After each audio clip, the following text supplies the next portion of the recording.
Well, one way certainly for parents to make sure they have some extra cash to help pay for all those school supplies over the year is to become a real estate investor. We are here with Brant Phillips, who is joining us to talk about some of the ins and outs of this tricky business. Is that accurate to call it tricky? Because there's a lot of risk involved when you talk about investing. Is now a good time, do you think? Well, I feel like now is a great time. When investing, there's always going to be risk, but if you prepare yourself and get the proper education, you can learn to overcome the risk. So let's say somebody's sitting here like me, and you want to become a real estate investor. Right. What does that entail? Where do you even begin? Because you actually teach classes and seminars on how people can get involved in this. How does one even get started? Well, with real estate, what helped me is I had great mentoring when I first got started. You know, I read a few books, and I had some people who actually went out there and done it and had great success. And I kind of followed their steps and just started to get the same results that they got. We're talking about that broad term, real estate investing. What exactly does that mean? Are you going out and buying homes and then renting them out and then making a profit from the rent that you're making on top of whatever mortgage you have to pay? Yeah, simple terms. You buy a home, you rent it out, you make more than what your expenses are. So your income is going to exceed whatever outcome that you're putting on the property. And right now there's great opportunities to buy homes with a large amounts of equity and large cash flow. So that is one of the things that we're doing right now. I mean, that sounds expensive to do when you talk about go out and buy some homes and then rent them out. I mean, are there tricks to this trade, I would imagine? I asked you before we started, do you need money to make money? Do you need money to buy these homes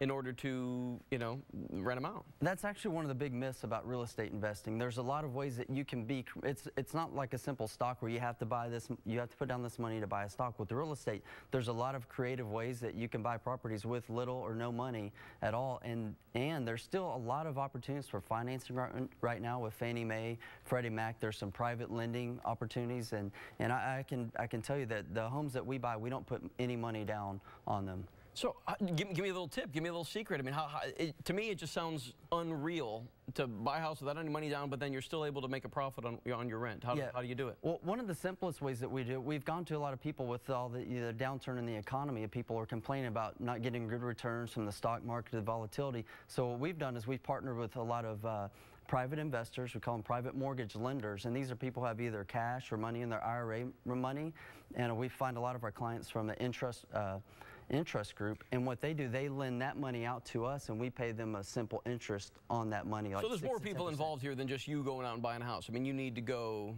maybe that direction. Can you do it on your own? You can do it on your own, and like I said, there's still conventional financing. I work with a lot of clients that are able to go get bank loans.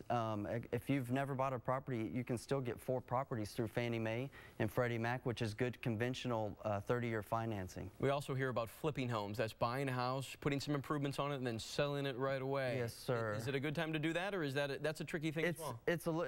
We're in a buyer's market right now, but it still can be done. I'm actively flipping houses as we speak, and we've done several this year, so it can be done. It's a little bit trickier than it was a couple of years ago, but there's still some opportunities to do that in this market. I get emails all the time, and we've done a lot of stories on them here on Fox 26 about auctions. I mean, there's all these auctions for all these foreclosures, and you can get great deals, you know, $1 million homes that are starting at $250,000. Right.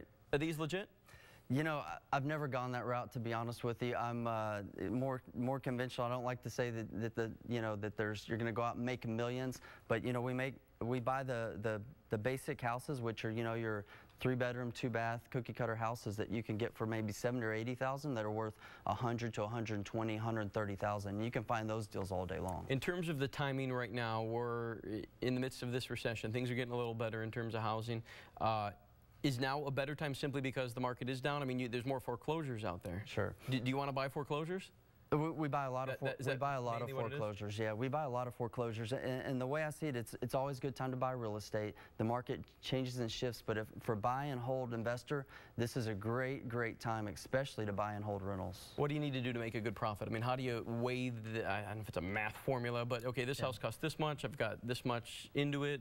How do you calculate whether you're going to make money on it and not be stuck with another bill? Comparable sales and comparable rents in the area. Once you factor in all of your purchase price, your cost of repairs, and you figure out exactly what you're going to get for rent and what all of your expenses are going to be, which is your principal, interest, taxes, and insurance, and then you can just simple math figure out. You say I'm going to cash flow, quote-unquote cash flow, $200, $300 a month, and that's a typical cash flow. Is it tough to be a landlord? You get a lot of people who, my stove is broken, the air conditioning's not working. There's some difficult times being a landlord. It's just a business, you know. What we teach people to do is set up systems and how to handle these things to take care of your tenants and make sure that you keep them for long-term tenants and just take care of those problems without getting the late-night phone calls.